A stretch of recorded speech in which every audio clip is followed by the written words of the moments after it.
오늘 기도의 얘기를 처음부터 끝까지 너무 정말 많이 하게 되는데, 또 본문의 말씀도 우리가 주기도문에 대해서 오늘도 전하라고 합니다. 그래서 오늘 9장부터 15절까지, 6장 9절부터 15절까지 한 목소리로 다 같이 읽어주시기 바랍니다. 그러므로 너희는 이렇게 기도하라. 하늘에 계신 우리 아버지여, 이름이 거룩히 여김을 받으시오며 나라에 임하옵시며 뜻이 하늘에서 이룬같이 땅에서도 이루어지이다. 오늘날 우리에게 일용할 양식을 주옵시고 우리가 우리에게 죄 지은 자를 사하여 준 것 같이 우리 죄를 사하여 주옵시고 우리를 시험에 들게 마옵시고 다만 악에서 구하옵소서. 나라와 권세와 영광이 아버지께 영원히 있사옵나이다. 아멘. 거기까지. 한 2주 전쯤에 백지원 전도사님께서 이제 설교해 주신 하나님이 기뻐하시는 이제 10가지 방법을 이제 전해 주실 때, 저는 그 말씀을 듣고자 할 때 저의 기도의 이제 방법을 되돌아보게 됐습니다. 백전도사님이 그 상황에도 굉장히 어려운 일을 겪으시면서 그 엄청난 시련을 하나님을 찾고 또 부르짖으며 또 하나님 말씀 가운데 응답을 찾아가는 모습을 또 그 과정을 저에게 전해주는 그 모습에 사실 저 또한 그 기도의 자세가 많이 달라졌습니다. 백종도사님 간증처럼 하나님을 영접하지도 얼마 안 된 그분의 신앙 속에서 하나님이 기뻐하시는 기도를 생각하는 것을 보며 나는 얼마나 하나님이 기뻐하는 기도를 하고 살았는가 하는 회개와 묵상을 하게 되었습니다. 참 부끄럽게도 혼자 하는 기도나 또 성도님들 앞에서 기도할 때 저는 아직 누군가가 저에게 신앙생활을 얼마나 하셨습니까 하면 저의 기억에 언제부터라고도 기억할 수 없을 몇십 년의 그 신앙생활을 하면서 사실 그 열매에 대해서 얘기를 하자면 은혜 말고는 말할 것이 없습니다. 그런 상황 속에서 저의 이제 부족한 기도의 모습을 제가 다시금 점검하며 또 저를 되돌이키며 또 우리 거인의 정원 우리 식구들이 함께 부족하지만 기도에 대해서 기도의 시작인 주기도문에 대해서 이제 몇 가지를 제가 전하려고 합니다. 준비되어 있지 않은 자이기 때문에 참 이 말씀을 전하려고 할 때마다 굉장히 떨리고 무섭습니다. 그리고 이 주기도문이라는 이 주기도문을 아마 그 예배의 시간에서 엄청나게 제가 주기도문을 했을 텐데 정말 앵무새같이 저는 그냥 주기도문을 암송했을 뿐입니다. 그런데 이제 제가 이제 전도사로서 이제 있게 되고 또 우리 그 성도님이 계심으로써 또 많은 또 백전도사님이나 성도님이나 집사님들이 저에게 많은 그 도전을 하게 해주셨어요. 그게 기도에 대한 궁금증과 어려움이었습니다. 그래서 저도 어떻게 제가 잘하지 못하는 그런 입장이기 때문에 뭔가 그럴듯하게 말씀을 드리고 싶었지만 사실은 답을 못했습니다. 그래서 그런 기도 중에 이 주기도문에 대해서 다시금 작은 지식으로서 시작하니까 언젠가 이 깊은 또 주기도문에 대한 은혜가 되시는 분들은 또다시 이 주기도문에 대해서 말씀을 전해 주셨으면 합니다. 그래서 우리의 기도는 어떻게 시작을 하고 있습니까?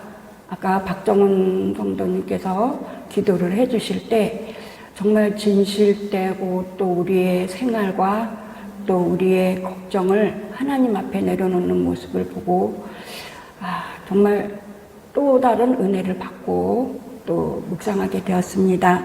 그런데 지금의 제가 주기도문의 말씀을 드리는 것은 이 주기도문에 누가 가르쳐 줬을까요? 혹시 박정원 성도님 주기도문을 누가 가르쳐 주셨는지 아시는지요? 예, 이게 산상수훈이라고 예수님이 산에서 말씀하신 것 중에 이 주기도문을 이제 사람들이 어떻게 기도를 해야 됩니까? 우리와 똑같은 이제 그 어려움 속에 있는 것을 보시고 친히 예수님께서 직접 가르쳐 주신 것이 주기도문입니다. 그런데 주기도문은 그러면 예수님은 어떤 관점으로서 우리가 기도하기를 바라셨는지요? 제일 처음에 보면 기도문의 첫 시작이 하늘에 계신 우리의 아버지여라는 기도의 대상과 하나님이 아버지 되심을 고백하고 있습니다. 우리의 기도의 대상은 누구라고 지금 주님께서 말씀해 주셨죠? 하나님이십니다. 그리고 또 저희의 고백이 필요합니다.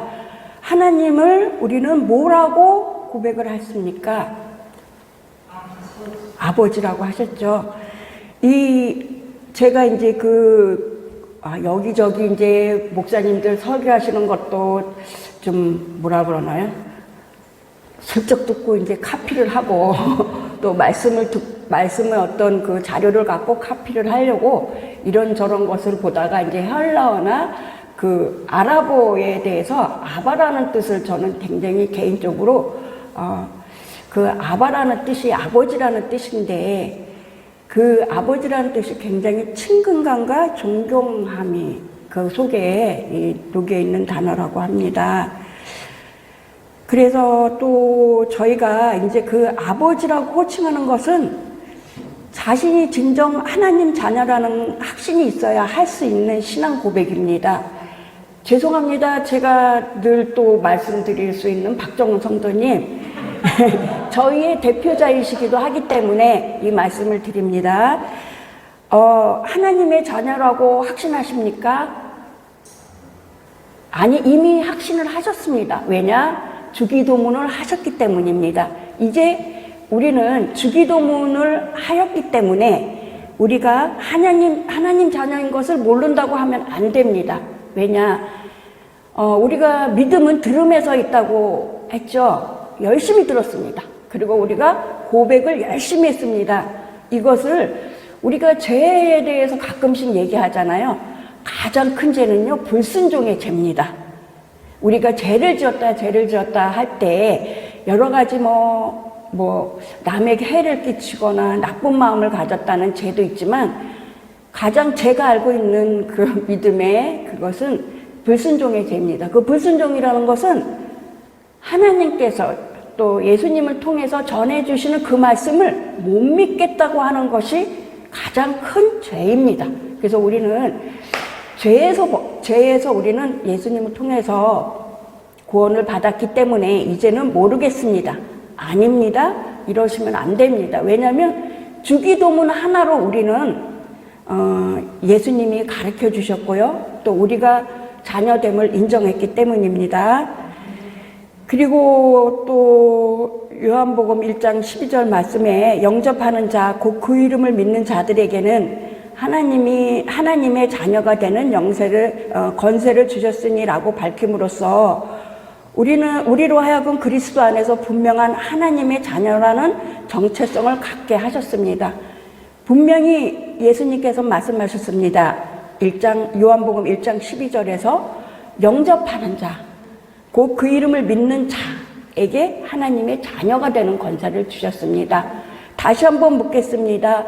우리가 하나님의 자녀 되심을 믿습니까? 아멘. 아멘. 예, 아멘이라고 답을 해주셨습니다. 우리는 이제부터 지금까지 혹시나 했던 그 마음이 우리는 확신의 말씀으로 우리의 답을 찾았습니다. 따라서 우리는 그리스도의 가르침에 따라서 담대하게 하나님을 아버지라 부를 수 있습니다. 또한 주기도문 기도의 대상을 우리의 아버지라 하셨습니다. 박정훈 성도님 아버지는 저의 아버지입니까? 박정훈의 아버지입니까? 여기서 말씀하셨죠. 누구의 아버지라고 써있죠? 우리들의 아버지이십니다. 굉장히 큰 의미가 있습니다. 우리는 가끔 우리의 독점적인 하나님이라고 생각하고 남의 생각하는 그 믿음의 하나님을 부정할 때가 많습니다. 하나님은 결단코 말씀하셨습니다. 우리의 아버지시라고요. 아멘. 그래서 이는 하나님이 나만의 독점물이 아니라 우리 모두의 하나님 되심을 선언하는 것입니다. 마지막으로 주기도문의 대상을 하늘에 계신 분이라고 고백합니다. 이 얘기를 하려고 했는지 어느 날 차를 타고 가는데 저희 아주 귀여운 저희 남편이 이런 물음을 했습니다. 야, 저기 사람들이 하나님이 어디 있냐고 물어보면 너는 뭐라고 얘기하겠니? 너는 그걸 자신 있게 얘기할 수 있겠니? 그래서 제가 이랬습니다. 네 마음에 라고 얘기했습니다. 얼떨결에 얘기했습니다. 그렇지만 왠지 저도 개운치가 않았습니다. 그 말이 맞기는 하지만 정말 하나님의 존재에 대해서 우리가 어떤 마음을 갖고 있느냐, 또 하나님은 정확하게 성경에서 창세기 1장에 하나님은 우주의 하나님, 또 대기권의 하나님, 또 우리를 만드신 하나님이라 분명히 밝히셨습니다. 우리는 그것을 믿고 있습니까? 아멘. 이는 하나님께서 공간적으로 하늘에 계신 분만이 아니라 인간이 차원 다른 초월성과 존엄성을 지닌 분이라고 나타냅니다. 그 다음이 뭐죠? 이름이 거룩히 여김을 받으오며라고 합니다. 그래서 제가 또 어디서 커닝을 살짝 했습니다. 거기에 직역하면 당신의 이름이 거룩히 되소서랍니다. 우리 하나님은 우리가 거룩하게 만드는 걸까요? 우리의 행위나 우리의 삶이 거룩하다 해서 우리가 하나님을 거룩하게 만들 수 있을까요? 그렇습니다. 너무나 우리 교인들의 수준은 상당히 높습니다. 어디 가서 우리 교회를 한번 자랑하고 싶은데 꾹꾹 눌러 참고 있습니다.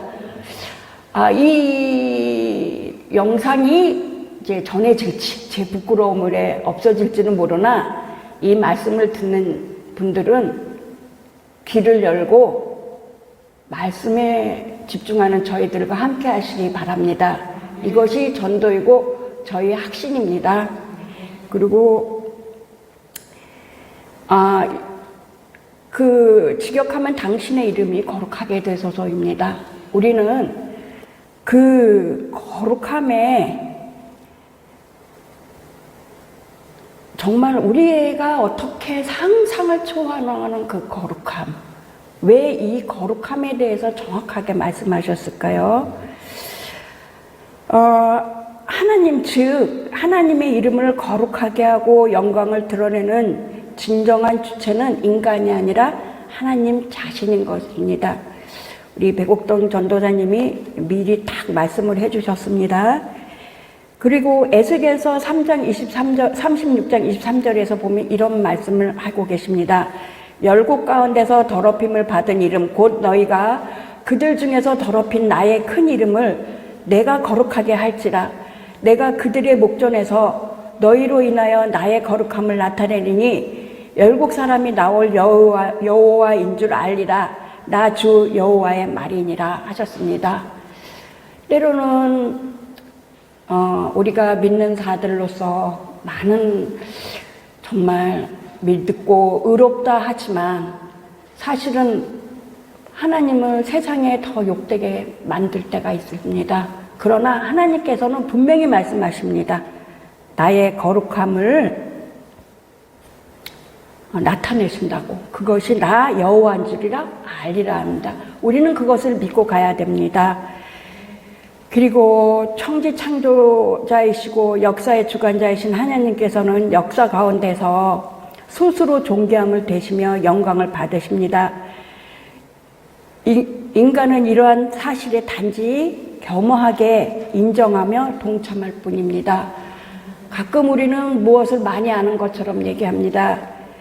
그 존귀함을 대해서 우리가 아는 것처럼 얘기할 때가 있습니다. 그러나 우리가 할 것은 단지 겸허하게 인정하고 동참하면 된다고 하십니다.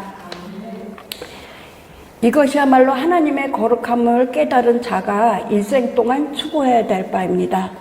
또한 나라에 임하옵시고 뜻이 하늘에서 이루어진 것 같이 땅에서도 이루어지리라. 또 커밍을 했습니다. 그래서 그 두 번째 나오는 기원으로 지곡하면 당신의 나라가 오게 하소서라는 뜻입니다. 여기서 나라라는 공간적 의미로만 이해가 돼서는 안 됩니다. 왜냐? 이 언어적으로는 바실레아라는 이 말이 왕에 의해 다스림받는 영역이라는 의미도 있지만 왕의 통치나 권위 그 자체를 나타내고 있습니다. 얘기하다가 갑자기 이런 그 말씀을 전하다 이런 말을 할 수 있는데, 하나님은 어떠한 나라를 통치하고 싶으실까? 그래서 첫 번째 기원에서 나타나는 하나님이 거룩함을 받음을 여기고 하나님의 통치가 이루어지고, 또 세 번째 기원에서 나타나는 바 하나님의 뜻이 이루어지는 데서 하나님의 통치가 실현되기를 저희는 기원하는 것입니다. 다시 한번 말씀을 드리겠습니다. 하나님의 이름이 거룩함을 여기는 받는 데서 하나님의 통치가 이루어지고, 세 번째 기원에서 나타나는 하나님의 뜻이 이루어지는 데서 하나님의 통치가 실현되기를 저희는 기원하는 겁니다. 아멘. 본문에서 엘레마라는 하나님의 공의로우신 요구, 그러니까 하나님이 세우고자 하는 그 나라, 그것은 공의로우신 요구와 구원을 이루기 위한 하나님의 계획을 가리키십니다. 오직 하나님의 의로운 뜻이 우리 가운데 이 세상에 성취하기를 기도해야 합니다. 우리가 기도하는 방법 중에 하나님의 그 공의와 예수님을 통한 구원을 이루기 위한 하나님의 계획을 우리는 기도해야 하는 것입니다. 즉 성도는 제약된 자신의 마음에서 먼저 하나님 뜻이 이루어짐으로써 이롭게 되기 위하여 기도할 뿐만 아니라 더 나아가서 하나님의 통치를 받아 의롭게 되는 그 영역이 점점 넘치기를 간구하여야 할 것입니다. 그러면 저희가 지금 하나님 나라에서 하나님 나라에 대한 간구의 방법 3가지에 대해서 우리가 어떻게 기도해야 되는 것을 배웠습니다. 사실 저희가 기도를 할 때 제일 먼저 우리의 양식을 위해서 기도하지 않았나요? 우리의 어려움을 위해서 기도하지 않았나요? 네, 하나님께서는 그 예수님이 가르쳐 주신 그 기도문에서 하늘의 것을 기도하게 한 후에 우리의 양식을 위해서 기도하게 해주셨습니다. 오늘날 우리에게 일용할 양식을 주시었고, 오늘 본문을 직역하면 일용할 우리들의 양식이 다 기독교는 자신의 이익만을 위하여 기도하는 것이 아닌 이웃의 양식도 주어지기 위하여 기도하는 종교입니다. 11절에 보시면 오늘 우리에게 일용할 양식을 주시옵고 라고 했죠. 만약에 우리가 기도했던 것처럼 하면 어떻게 되죠? 오늘 나에게 일용할 양식을 주시옵건데, 우리는 여기서 굉장히 놀라운 사실을 알게 됩니다. 일용할 양식을 간구할 때 누구의 또 기도를 해야 된다고 합니까? 우리들, 즉 사회적 약자, 또 우리 옆에 있는 이웃, 또 세상에 향한 어려운 이웃들의 양식을 위해서도 기도해야 한다고 합니다. 그리고 이왕이면 오늘도 내일도 모레도 충만한 양식을 주시옵고 라고 기도를 하고 싶은데 주님은 일용한 양식만을 위해서 기도하게 하셨습니다. 왜 일용한 양식으로 기도하게 하셨을까? 그런 고민이 됐습니다. 사실 욕심쟁이인 저는 좀 충만한 기도를 더 요구했습니다. 그러나 절대 예수님께서는 우리를 너무나 잘 아시는 것 같습니다. 일용한 양식을 기도할 때 저희의 절실함을 보시겠죠. 그리고 다른 이웃들의 절실함을 보시겠죠. 예수님은 그 일용한 양식에 대한 의미를 주신 것 같습니다. 또 우리가 우리에게 죄 지은 죄를 사하여 준 것 같이 우리의 죄를 사하여 주셨고, 인간의 필요에 대한 간구 중 두 번째 간구입니다. 하나님께서 자신의 죄를 간구하되 기도하는 자가 먼저 영적으로 성숙한 자가 되어 형제의 잘못을 반드시 용서해 줘야 함을 강조하는 것입니다. 그런데 사실 용서한다는 게 쉽지 않습니다. 저는 매일 미움에 살고 있습니다. 사람들을 많이 부딪히는 사람이기 때문에 또 엮여있는 사람들이 너무 많기 때문에 사실 은혜로서 그들을 용서하기보단 미움의 날들이 더 많습니다. 그래서 그 용서함이라는 것 또한 아까 그 설교 말씀 중에 이런 얘기를 하시더라고요. 용서하란 말을 섣불리 하지 마라. 남자들에게 강압적으로 당한 그 성폭력에 대한 그들에게 용서하라 할 수 있겠느냐. 또 억울한 일을 당한 그들에게 용서하라는 것을 강요할 수 있겠느냐. 우리는 어떻게 기도할까요? 그것을 밀어내라고 하더라고요. 중간에 없애는 것이 아니라 하나님의 은혜로 밀어내라 하십니다. 우리는 저희의 그 용서함을 어렵다면 주님의 은혜로 우리는 우리의 중심을 바로 잡다 보면 그 미움도 서서히 옅어지고 그것조차도 하나님이 하실 거라는 믿음의 간구로 기도해야 될 것입니다. 그리고 이 말씀 중에서 그 불의한 청직이라는 그 예를 한번 또 들었습니다. 그 예를 듣는 그 설교를 제가 들었습니다. 어마어마한 빚을 진 어느 그 신하가 그게 어떠한 금액이냐면 그 나라의 예산의 일부일 정도로 큰 예산을 그 왕께서 이제 그 왕에게 지게 됐는데 그 사람이 이런답니다. 그걸 갚는데 갚겠다고 한답니다. 그러나 그것은 갚을 수 없는 것이랍니다. 자기가 갚을 수 없는데 이것은 우리의 의를 생각하는 것 같습니다. 하나님께서 우리의 용서해 주심은 또 우리가 하나님께 내가 무엇을 용서할 수 있다고 저희의 의가 그것을 할 수 있을까? 저희의 의로 그것을 말한다고 합니다. 그러다 되려 어떻게 했습니까? 자기에게 그 용서를 받고 뒤돌아서 오다가 자기의 빚진 자의 멱살을 잡았습니다. 그 의가 우리가 할 수 있고 우리가 용서할 수 있다는 그것이 우리를 다시금 그 용서함에 다른 사람을 정죄하게 된다는 것입니다. 우리가 용서함을 받은 것은 하나님의 뜻이고 하나님의 자비이십니다. 우리가 누구를 용서할 수 있다고 할 수가 없는 것입니다. 단지 우리가 하나님이 주신 우리의 사랑을 생각하고 흉내를 낼 뿐입니다. 우리를 힘들게 한 사람들, 그 큰 용서를 받은 우리는 그냥 흉내 정도를 낼 수 있는 거겠죠. 그런데 어느 순간에 보니까 제가 옛날에 우리 시아버지를 엄청 미워 있습니다. 생각만 하면 아주 첫사랑의 그 두근거림처럼 마구마구 떨렸습니다. 근데 언니가 그러더라고요. 그 사람을 미워하면 너는 계속 이 지옥에서 살 수가 없을 거라고요. 단지 저희 그 마음속에 미운 사람이 있고 용서되는 사람이 없다면 우리는 주님께 간구합시다.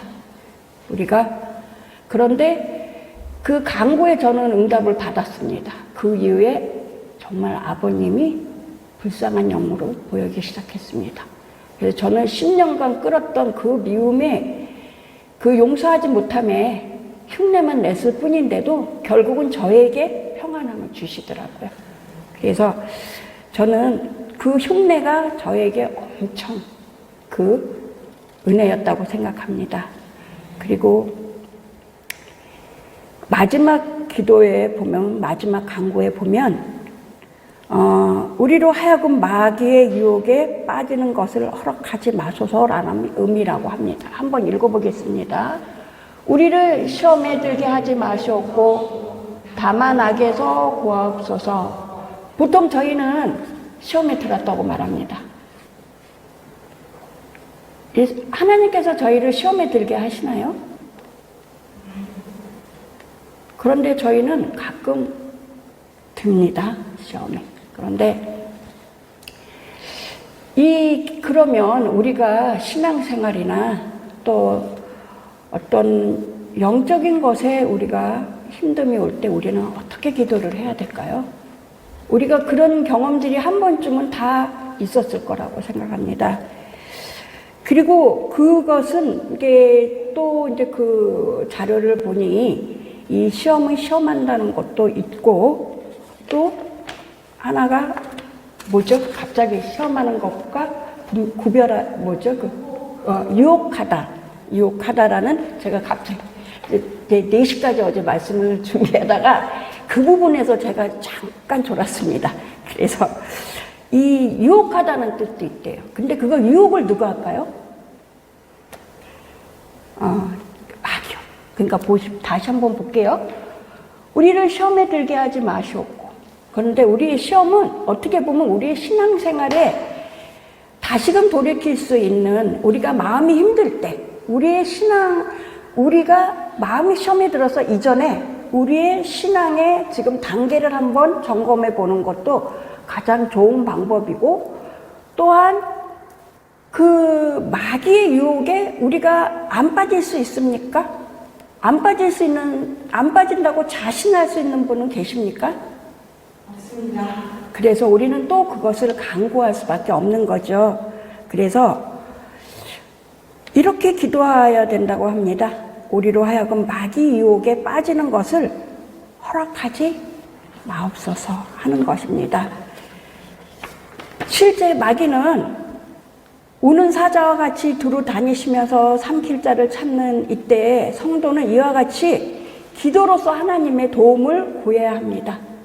또 다만 악에서 구하옵소서 지력을 하면 우리를 악으로 구원하소서랍니다. 우리를 그 악으로 주님을 통해서 구원하셨음을 인정하고 그것을 믿고 그것을 간구하는 기도가 저희의 그 기도의 마지막입니다. 또한 참고로 그 뜻이 유혹한다는 그런 뜻 속에서 원어적 해석이 있는데 그것은 제가 좀 말씀을 드릴 때 좀 더 구체적으로 해주실 수 있는 거는 목사님이시기 때문에 그거는 조금 미루고 제 전하는 말씀을 마무리하려 합니다. 네.